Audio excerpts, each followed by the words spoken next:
नमस्कार दोस्तों, good morning.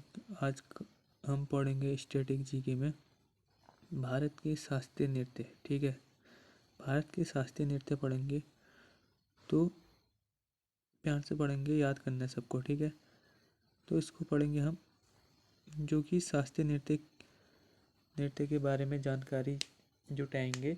तो भारत में जो शास्त्रीय नृत्य की संख्या है, उन नृत्यों की संख्या है टोटल 8 है। ठीक है, शास्त्रीय नृत्यों के बारे में हमें जानकारी मिलती है भरत मुनि के नाट्य शास्त्र में मिलती है। जो भरत मुनि का जो नाट्य शास्त्र है उसे हम पंचम वेद भी मानते हैं। जैसे 4 वेद हैं, उसको हम, जो नाट्य शास्त्र हो गया उसको हम 5वां वेद मानते हैं। ठीक है, जो 5वां वेद मानते हैं, तो 5वां वेद मानते हैं हम इसको। फिर उसके बाद जो हो गया शास्त्रीय नृत्यों की कुल संख्या मैंने बता दी थी आपको, 8 है। ठीक है, शास्त्रीय नृत्यों, लेकिन संस्कृत मंत्रालय, जो संस्कृत मंत्रालय है ना, उसने शास्त्रीय नृत्यों की संख्या कितनी मानी है? उसने मानी है 9 मानी। जो छाऊ है ना, छाऊ नृत्य, उसे भी जोड़ा है।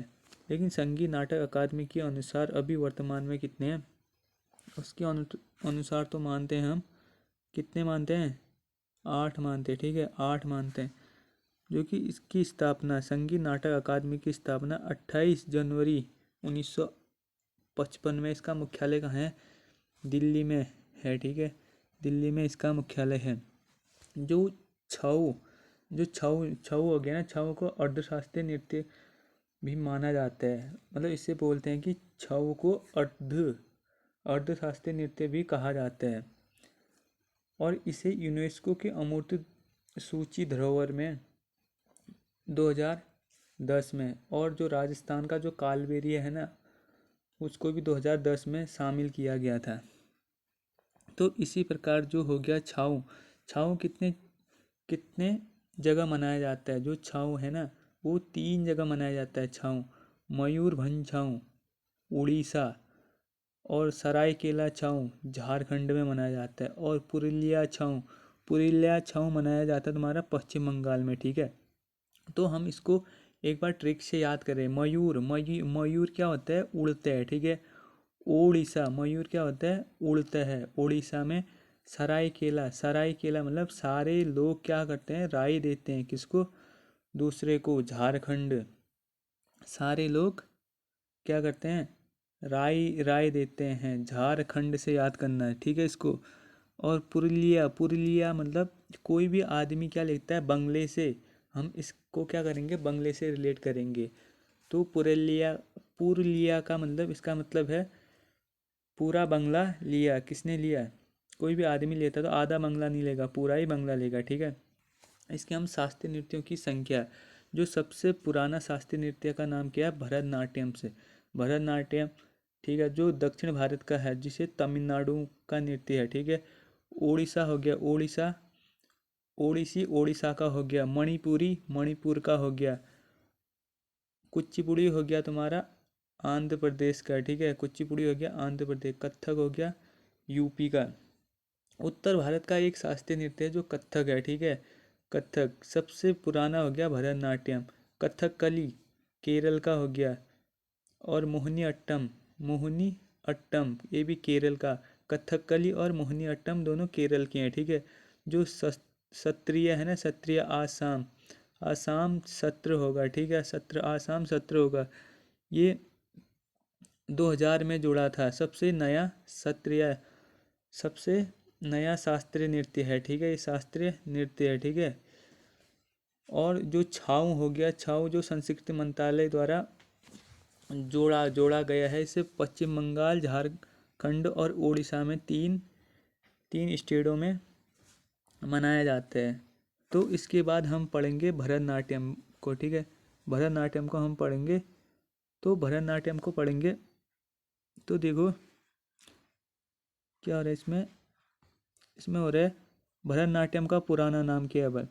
भरतनाट्यम का पुराना नाम, ठीक है, भरतनाट्यम का जो पुराना नाम है उसको हम सादिर अट्टम भी बोलते हैं। ठीक है, सादिर अट्टम भी बोलते हैं। इसका अन्य नाम दासी अट्टम। इस दासी अट्टम नाम क्यों पड़ा इसका? जो पहले होता था ना दासी, दासी से मतलब है जो पहले मार्केट लगते थे, किसके? दासियों के मार्केट लगते थे, ठीक है। जो अमीर अमीर लोग होते किसी को खरीद के बेचा जा सकता था। इसे दासी अट्टम, जो डांस हांस कराए जाते थे राजा के सामने जाके, उसे दासी अट्टम नृत्य भी बोलते हैं और अग्नि नृत्य भी बोलते हैं, ठीक है। इसकी जानकारी किस में मिलती है हमें? इसकी जानकारी मिलती है हमें शिल्पाधिकारम। शिल्पाधिकारम के लेखक कौन है? शिल्पाधिकारक के लेखक हैं इलेगो अदिंगल, इलेगो अदिंगल है। और अभिनय दर्पण, अभिनय दर्पण के लेखक हैं नंदिकेश्वर, नंदिकेश्वर, ठीक है। यह मंदिरों को समर्पित है, जो यह है मंदिरों को समर्पित है, ठीक हो गया।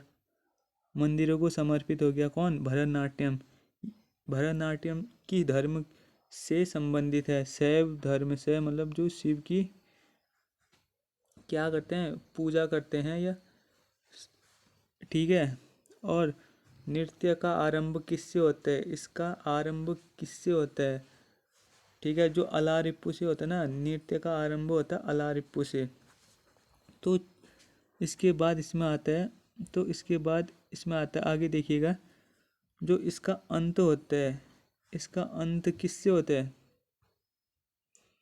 तो इसका अंत होता है तिल्लाना से, ठीक है। हिंदुस्तानी शास्त्रीय नृत्य जो तिल्लाना हो गया ना, तिल्लाना को समझे तुम, तिल्लाना से होता है। तो तिल्लाना यहाँ पे देखो। फिर इसके बाद जो आता है तिल्लाना से अंत होता है इसका भरतनाट्यम के रूप। जो भरतनाट्यम के रूप पाने वाले पहला शास्त्रीय नृत्य भरतनाट्यम हो गया। नाट्य रूप में स्वरूप पाने वाला भारत का पहला शास्त्रीय नृत्य भरतनाट्यम हो गया। जो रुकटा मुख हस्त मुद्रा, इसको हम कटका मुख या हस्त मुद्रा भी बोलते हैं, ठीक है। यह मतलब जो होता है 3 अंगुलियों से ओम, ओम बनाया जाता है, ओम प्रकार का एक ओम बनाया जाता है इस प्रकार का, ठीक है। इसका होता है नृत्य का अंत इसमें किससे होता है? थिल्लाना, थिल्लाना से होता है। तो जो होते हैं इसमें नटवार, नटुवार, जो नटवार है ना, ये क्या है? भरतनाट्यम का शिक्षक।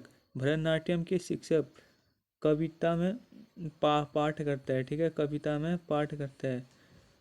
यह धुन के लिए कर्नाटक, उत्तर भारत के संगीत को क्या बोलते हैं? उत्तर भारत हिंदुस्तानी और दक्षिण भारत के कर्नाटक की बोलते हैं, ठीक है। इसका प्रयोग एकल कलाकार में विभिन्न भूमिकाओं में दर्शाता है।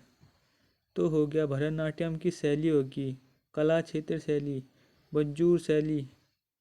तो उत्तर भारत की हिंदुस्तानी शैली होगी, दक्षिण भारत की कर्नाटक शैली होगी। दो भारत मतलब 2 भागों में डिवाइड की गई है, ठीक है। भारत पर जो भरतनाट्यम हो गया ना, भरतनाट्यम तो हो गया, ब्रिटिश सरकार ने 1910 में इसको प्रतिबंध लगाया।